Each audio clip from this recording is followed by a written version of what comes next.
Any FSU fan and really any college football fan understands the pressure that Mike Norvell and this Florida State staff are under this year. It's why massive staff changes were made. It's really unacceptable to go 2-10, but due to several factors going on the year before, the buyout, different things, obviously Norvell given another year. But I spoke with Mike Norvell about this, and I asked about that pressure and asked him, hey, are you feeling that personally? His answer was interesting, and we'll talk about it after I play you what he said. But take a listen here, and then let's talk. It's, for me, it's every day is trying to be the absolute best that we can be. And, I don't... to say that there's more pressure, less pressure. I mean, it's I've always put everything that I have into every day, practice, game. I mean, there's not really a heightened sense other than just wanting to be better than what I've ever been in as a coach, as leading a team and the team that we're going to put on the field. So that expectation has never changed. And sometimes the results have been elite, and sometimes the results have been extremely disappointing. But you go through each of those experiences, and you have to grow and you have to get better, and then you got to push forward. And so. No, there's not going to be any outside expectations ever been bigger than what my expectations are, and you go about each day, just with everything that you have to go be the best you can be. So you don't necessarily ask a coach, hey, do you feel like you're on the hot seat? But I do think you can ask about pressure, and so I think Mike Norvell understood what I was asking when I asked about personal pressure, as opposed to pressure to perform or pressure to get back to undefeated or anything like that. I will say, with most answers that coaches give, they kind of give a non-answer coach speak type of response. I think that a lot of times, people will jump on the media or they'll jump on, this outlet or that outlet for not really holding coaches' feet to the fire. And that's fine, but coaches just have a way of talking circles around anything they don't really want to address anyway. This was kind of a blend of some truth and a non-answer, coach speak, right? Hey, we're going to go out and work as hard as we can every single day. I've always done that. I don't really know. There's no outside pressure. I'm internally motivated. All those things that he said. I'll get right back to chatting about Norvell, but first, if you're feeling tired, sluggish, or just a little bit off, low testosterone could be the culprit there. My friends over at Emerald Medical, which several of you have reached out to me about, some of you have reached out to them already, is here to help. They will help you reclaim your energy with hormone replacement therapy. You can use our code right now, DFNS, for Double Fries No Slaw, for a free consultation and to save on your journey to feeling like you again. Their owner, Chris, is a huge Florida State fan and as well as an alum, and at Emerald Medical, they will offer personalized care that you can trust. You can call them today at 772-307-9840, or if you want to go online, you can go to emeraldhrt.com. Remember the code DFNS, schedule your free consultation, save some money, and get back to feeling like the real you. What I will say, though, is that I do kind of believe him. And I do think that if he really nailed it down and if he was really 100% honest, he would say, listen, I understand that if we don't win enough games this year, I probably won't be the coach again next year. I think he knows that. I think he very much admits that. I don't think it's a great idea for him to come out and say, yeah, I got to win games or I'm going to get fired.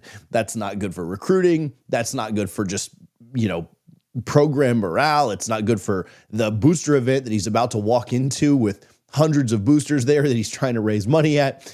I don't think it's a great way to answer it, to say the obvious. I do think it comes from a position of strength for him to talk about that. Listen, I'm internally motivated. I always put that pressure on myself. I'm always going to just do the best that I can, no matter what I do. I think that's a good thing for him to admit. I'll say this about Mike Norvell, and he mentioned this. Listen, I've worked as hard as I can on everything he did. I don't think last year was a result of effort on his part, right? Now, players, other coaches, maybe.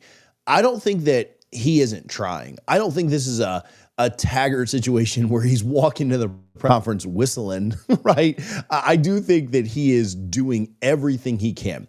I think Mike Norvell is a hard worker. I do think he cares an absolute ton, not just about Florida State, but about his reputation and the way that he is viewed. Most of these guys coaching Power 4 football very much do. I think that that is commendable.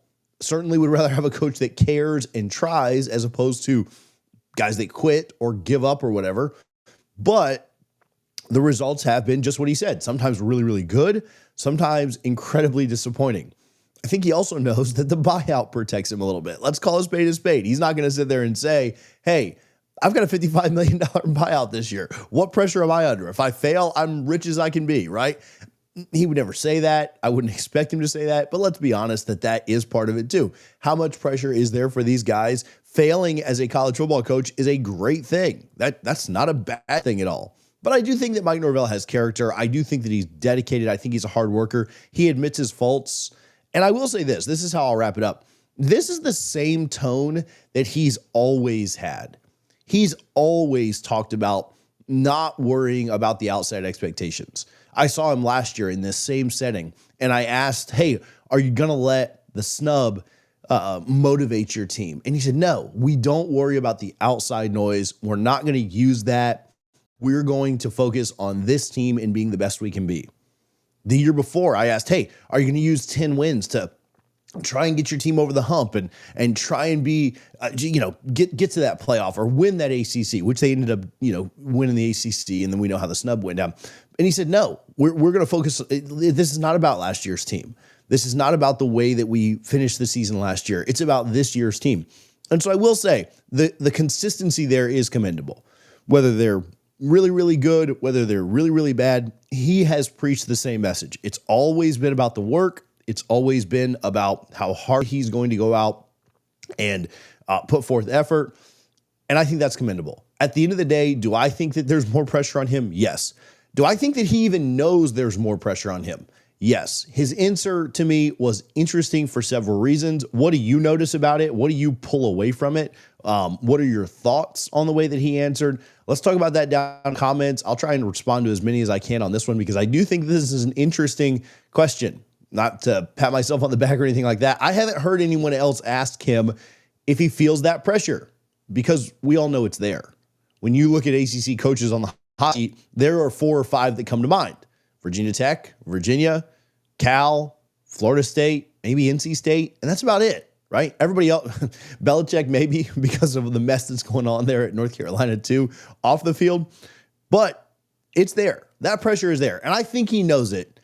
But I thought his answer was interesting, and I want to know what you think about it too. We've got more of this content coming, more content coming from my conversation with him in the media session here in Tampa. Make sure that you are subscribed so you don't miss it. I look forward to reading you guys' comments, and we will talk to you soon on Double Fries, No Slaw.